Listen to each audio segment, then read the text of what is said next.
जहां तक पार्टी अगर विश्वास करेगी, पार्टी टिकट देगी, तो ये भी बात पक्की है कि जीत का आधार बहुत बड़ा होगा। और अगर पार्टी फिर वेट कराएगी तो जो पार्टी का प्रत्याशी होगा उसको भी विजय श्री हासिल कराएंगे। यही हमारा बात है। अच्छे लोगों को टिकट देंगे तो भारतीय जनता पार्टी टीकमगढ़ और निवाड़ी जिले में बिल्कुल अच्छे बहुमत से विजयी होगा। नमस्कार, आप देख रहे हैं राजधानी समाचार। और बात की जाए मध्य प्रदेश का वो टीकमगढ़ जिला जहां से मध्य प्रदेश के मुख्यमंत्री मिला, उमा भारती मिली, केंद्र में आज मंत्री है बीएन कुमार, और लगातार अनेक मंत्री मिले हैं इसी टीकमगढ़ जिले से। आज हम उस टीकमगढ़ जिले के वरिष्ठ भाजपा के नेता कहें या वरिष्ठ समाज सेवी कहें, राजेंद्र भाई जी से साथ बैठे, उनसे चर्चा करेंगे टीकमगढ़ जिले की राजनीति के ऊपर। टीकमगढ़ जिले में क्या घटनाक्रम वर्तमान की राजनीति में चल रहे हैं, कैसे देखते हैं वर्तमान की आप राजनीति के समय? जी नमस्कार।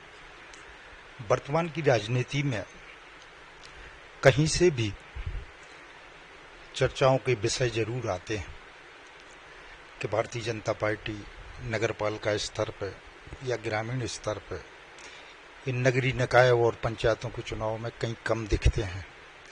हमारे टीकमगढ़ जिले में ऐसी स्थिति नहीं। ठीक बात है कि नगरपालिका टीकमगढ़ में कुछ संख्या आधार पर पार्षदों की कमी आई है, परंतु ये बात बिल्कुल पक्की है कि वर्तमान की पोजीशन में और पूरी नगर पंचायतों में, जिले में, जनपद जिला पंचायत दोनों पे भारतीय जनता पार्टी का कब्जा है। भारतीय जनता पार्टी ने अपनी सूझबूझ से दोनों पंचायत और नीचे के स्तर पर जिला पंचायत तक अपना गठन कराया। नगरपालिका में जहां तक बात है, नगरपालिका में आज संख्या में जरूर हम एक दो कम है। हो सकता है कि भारतीय जनता पार्टी के कुछ ऐसे जो पार्षदगण हैं आज जो निर्दलीय रूप में भी हैं, वो भारतीय जनता पार्टी के लोग हैं। टिकट के बंटवारे में, वार्ड के सामंजस्य में यदि उनके टिकट वितरण में कोई कमी आई तो जीत के ही भारतीय जनता पार्टी का वह व्यक्ति आए, और आज भी भारतीय जनता पार्टी में वो लोग हैं। कांग्रेस की संख्या जरूर आपको दिख रही होगी कि 14 है,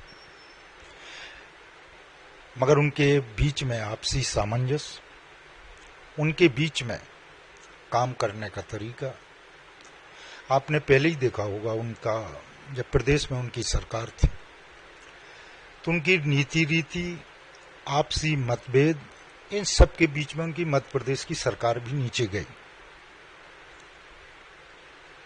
और यहां पे भी यही स्थिति होगी कि निश्चित रूप से भारतीय जनता पार्टी नगरपालिका में अपना बोर्ड बनाएगी। भारतीय जनता पार्टी वर्तमान में माननीय मुख्यमंत्री जी आदरणीय भाई साहब शिवराज जी, प्रदेश अध्यक्ष बीडी शर्मा जी, इन दोनों व्यक्तियों का जो सामंजस्य, जो एक एक कार्यकर्ताओं को सम्मान देना, एक एक कार्यकर्ता को उनके अधिकारों को पार्टी में उनको सम्मान देते हुए इतना कार्यकर्ता को कॉन्फिडेंस दिया है, उन्होंने इतना विश्वास दिया है कि मध्य प्रदेश सरकार की जो नीति रीति है उसको भारतीय जनता पार्टी का कार्यकर्ता अपने जिले के पार्टी अध्यक्ष के माध्यम से नीचे तक जन कल्याणकारी योजनाएं पहुंचाता है। और संगठन की दृष्टि से जहां पे एक छोटे से छोटा काम हो, छोटे से छोटा प्रदेश का कार्यक्रम हो, बीडी शर्मा जी के नेतृत्व में नीचे के पूरे कार्यकर्ता एक एक जनमानस तक भारतीय जनता पार्टी की रीति नीति, उनके काम करने का तरीका, वो खासकर आपने देखा होगा कि संगठन में जो विस्तार आया है, ऊपर से लेके मोदी जी से, अमित शाह जी से, यहां नीचे जब बात करते हैं राज्य लेवल पे तो शिवराज जी, बीडी शर्मा जी, और उन्होंने जिले तक अपने पार्टी के विकास को, पार्टी की जो मुख्य धारा है उसमें कई ऐसी विचारधाराओं के लोग भी शामिल किए हैं जो निश्चित ही पार्टी को मजबूती और विस्तार दे रहे हैं। मध्य प्रदेश में जब से सिंधिया जी ने कांग्रेस पार्टी छोड़ने के बाद वो भाजपा में आए हैं, आपने देखा होगा एक वर्ग है भारतीय जनता पार्टी का, कहीं किसी की टिकट काटी गई, कहीं किसी को रोका गया या समझा बुझा के बैठाया गया है। आपने भी ये देखा होगा क्योंकि जब 22-23 विधायक आए तो उस पर आप क्या कहना चाहते हैं? 2023 में कैसे देखते हैं? क्या इस बार कितनी टिकट वितरण में किनकी हिस्सेदारी रहेगी? कैसे आप क्या कह सकते हैं? भारतीय जनता पार्टी में मेरा जहां तक सोच है और जानकारी है, भारतीय जनता पार्टी कोई स्वार्थ भरी पार्टी नहीं है। भारतीय जनता पार्टी एक विचारधारा के आधार पर चलने वाली पार्टी है। पूरे विश्व में प्रजातांत्रिक रूप से सबसे बड़ी संगठनात्मक पार्टी है, कैडर पार्टी है, जिसमें कोई भी व्यक्ति, इसमें बड़े से बड़ा व्यक्ति ये नहीं कह सकता है कि मुझे कल सुबह टिकट मिल जाएगा। अगर आप पार्टी के लिए नीति रीति से हैं, आप बहुत अच्छे रूप में पार्टी का काम कर रहे हैं और पार्टी की जो वास्तविक सोच है, अगर आप नीचे के स्तर पर जाके पार्टी को संगठनात्मक रूप में, या आज हम सरकार में बैठे हैं, पूरे देश में कई प्रदेशों में हमारी सरकार, आपने देखा होगा कि कोई भी व्यक्ति ये नहीं कह सकता है कि आज हम इस पार्टी में अपने राज्य के मुख्यमंत्री हैं या हम अमुक पार्टी के अध्यक्ष लंबे समय तक हैं।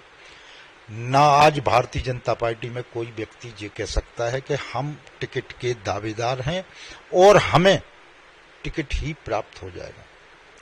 अगर आपने पार्टी का काम किया है, अब आप पार्टी की गाइडलाइन में हैं, अगर आप सर्वे में हैं और वास्तविकता में अगर नीचे का जनमानस आपको पसंद करता है, जनता जनार्दन आपको पसंद करती है, तो आपने अभी राज्यसभा में देखा होगा, कोई सोच रहा था, कल्पना कर रहा था कि किसको मिलना। आज भारतीय जनता पार्टी का आप सोच सकते हैं कि उन्होंने एक आदिवासी परिवार से, अनुसूचित जनजाति परिवार से राष्ट्रपति दिए। कोई कल्पना कर सकता? तो आज ये कल्पना की बाहर बात है कि कोई पार्टी में आ गया, उसके आधार पर किसी का टिकट कट जाए, ये बिल्कुल संभव नहीं। जो आए हैं उनको भी पार्टी की गाइडलाइन के अनुसार टिकट मिलेगा।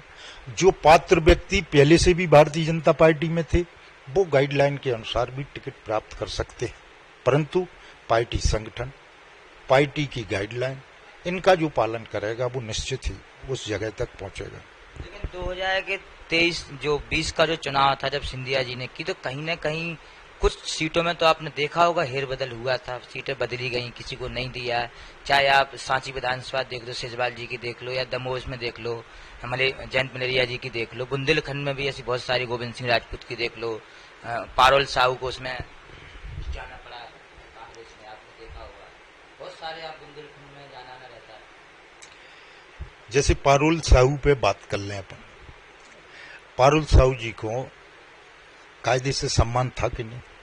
भारतीय जनता पार्टी में सम्मान था। आने से किसी दूसरे के, जो आज पार्टी के सम्मानित सदस्य हैं, पार्टी की वरिष्ठ नेतृत्व ने अगर उन्हें पार्टी के रूप में स्वीकार किया है, उन्हें एक विधायक के रूप में स्वीकार किया है, उन्हें उनका जो हक था उसकी प्राप्ति के लिए अगर दिया है, भारतीय जनता पार्टी को काम करने का जो अवसर दिया है, तो उनको वो अधिकार देने में पारुल साहू जी को ऐसा नहीं करना चाहिए था। वो वेट करते, वो इंतजार करते। वेट करना तो निश्चित संगठन की परिभाषा में आता है। फिर वही बात आती है कि कोई भी व्यक्ति नहीं कह सकता कि वही व्यक्ति पार्टी का प्रत्याशी होगा। यदि पार्टी अच्छे व्यक्तियों को, जैसा कि पूर्व से देती चली आ रही है, अच्छे लोगों को टिकट देगी, तो भारतीय जनता पार्टी टीकमगढ़ और निवाड़ी जिले में बिल्कुल अच्छे बहुमत से विजयी होगा। टीकमगढ़ में लगातार टिकटें बदल रही हैं, आपने देखा होगा के श्रीवास्तव रहे, इसके फिर बदल के गिरीश आपको मिली, तो इस बार क्या पार्टी मन बना सकती है, ये सवाल है। किसके लिए? लगातार टिकटें बदली ना, रिपीट नहीं किया विधायक, रिपीट क्या होगा, के श्रीवास्तव रहे, फिर गिरीश साहब आ गए, और फिर इसके लिए किसी को नया चेहरा आएगा क्या, रिपीट होंगे, इस पर क्या कहेंगे आप? या पार्टी का संगठन की मंशा है? हमने पहले ही आपको बताया कि कोई कह ही नहीं सकता है कि हम पार्टी के उम्मीदवार हो जाएंगे, मांगने का सबको अधिकार है। ये बात भी बिल्कुल पक्की है। रिपीट नहीं हुआ, मेरा सवाल है। हाँ, रिपीट अभी नहीं हो रहा है, क्योंकि पार्टी नीचे के कार्यकर्ताओं से सर्वे के आधार पर आप सभी लोगों के माध्यम से हमारे काम करने का तरीके का या हमारी वर्किंग जो होती है, नीचे काम करने का तरीका, पार्टी के लिए काम करने का तरीका ऊपर संचित करते हैं। यदि उसमें जो व्यक्ति खरा उतरेगा तो निश्चित ही उसी को पार्टी प्रत्याशी बनाएगी। मगर आज पार्टी का माहौल वो है, आज पार्टी की परिस्थिति वो है, माननीय शिवराज जी के काम करने का तरीका वो है, माननीय संगठन रूप में टीकमगढ़ छतरपुर निवाड़ी में अभी तक कोई मंत्री नहीं था। ये आप जो सरकार चल रही है ना, मिला नहीं, शायद सिंधिया जी या उससे नहीं मिला हो, आगे चल के क्या मंत्री इन 3 जिलों को कोई मिलेगा क्या, अगर 23 में अगर सरकार बहुमत में आती है, सरकार बनती है तो? बड़ा सवाल है, वो जनता का जरूरी है, मंत्री कोई मिलेगा क्या, पूछना है। नाम नहीं कह रहे, कौन सी विधानसभा से रहे, लेकिन मंत्री जरूरी है भाई।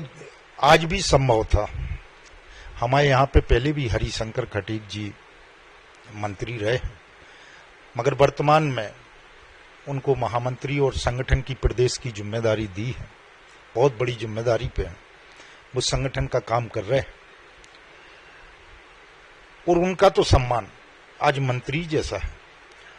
और यह बात भी पक्की है कि अगर वो महामंत्री के दायित्व पे नहीं होते तो आज वो मंत्री होते, और अगर भगवान उनको विजयी बनाता है और भारतीय जनता पार्टी की सरकार बनती है और टीकमगढ़ में ऐसा ही बहुमत आता है तो निश्चित ही मंत्री तो बनेंगे। यहां से टीकमगढ़ से तो मंत्री बनते चले आए। राम कथा के रूप में 25 से 5 मार्च के बीच में हमारी कथा है, उसमें हम निश्चित आपको फिर आमंत्रित करेंगे। और टीकमगढ़ के लिए, जनमानस के लिए, सुख और समृद्धि के लिए हम ये कार्य करते हैं। हमने पूर्व में भी शंकर जी के निर्माण दद्दा जी के आशीर्वाद से कुंडेश्वर में कराया था।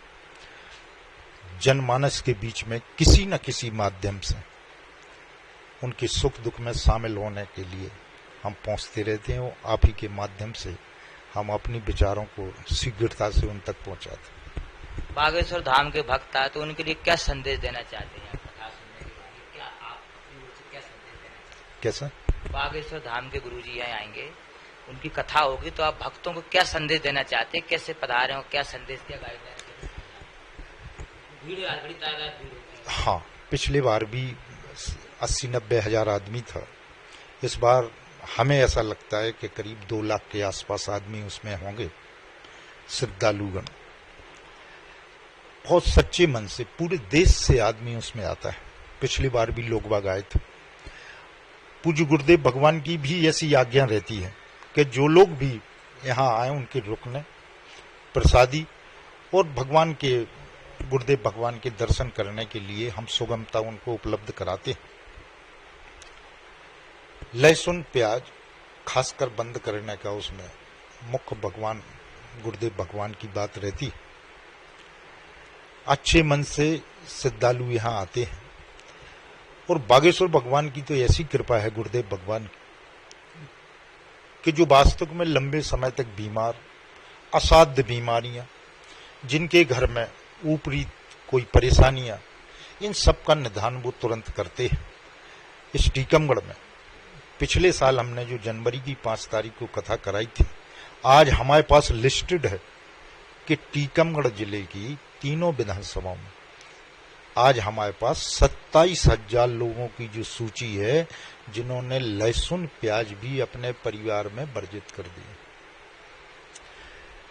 अगला भी हम जो वास्तविक कार्यक्रम जो उनका होने जा रहा है सनातन को मजबूत, सनातन की रक्षा, कम से कम अपने घर में दोनों टाइम अगरबत्ती लगाना, धर्म पूजा, अपने नई पीढ़ी को संस्कार और शिक्षा के रूप में ले जाना।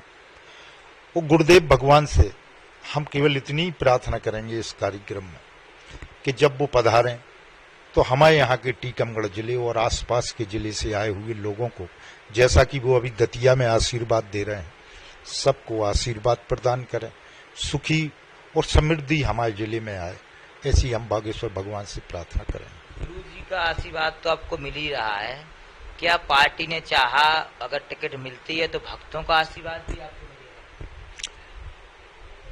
धर्म और राजनीति मेरी समझ में तो सब अनन्य भक्त है, कोई पार्टी से नहीं रहती। नहीं, बिल्कुल पक्की बात है। देखें कि आप जब नीचे तक जुड़ेंगे, किसी माध्यम से जुड़ें, राजनीतिक स्तर पे हम शुरू से जुड़े, जब हम 18 साल बैंक चेयरमैन रहे, 18 साल बैंक चेयरमैन रहे। हमारी श्रीमती मीरा तिवारी करीब 18 साल वो फिक्स जिला पंचायत की सदस्य रही। अभी हमने जिला पंचायत का चुनाव नहीं लड़ा, हमारा छोटा बेटा और हमारी पत्नी मीरा तिवारी दोनों लोग जनपद के सदस्य हैं। अभी आज भी इस जनता जनार्दन और पार्टी के आशीर्वाद से टीकमगढ़ विकास खंड में सबसे बड़े वोटों से मीरा तिवारी जीती। तो हमें नीचे का आशीर्वाद प्राप्त रहता है, और जहां तक पार्टी अगर विश्वास करेगी, पार्टी टिकट देगी, तो ये भी बात पक्की है कि जीत का आधार बहुत बड़ा होगा। और अगर पार्टी फिर वेट कराएगी तो जो पार्टी का प्रत्याशी होगा उसको भी विजय श्री हासिल कराएंगे, यही हमारा बात है। हमारे साथ टीकमगढ़ जिले के और शहर के जाने पहचानी शख्सियत राजेंद्र तिवारी थे, और लगातार धार्मिक काम हो या चाहे राजनीति में कहीं ना कहीं एक भागीदारी रहती है।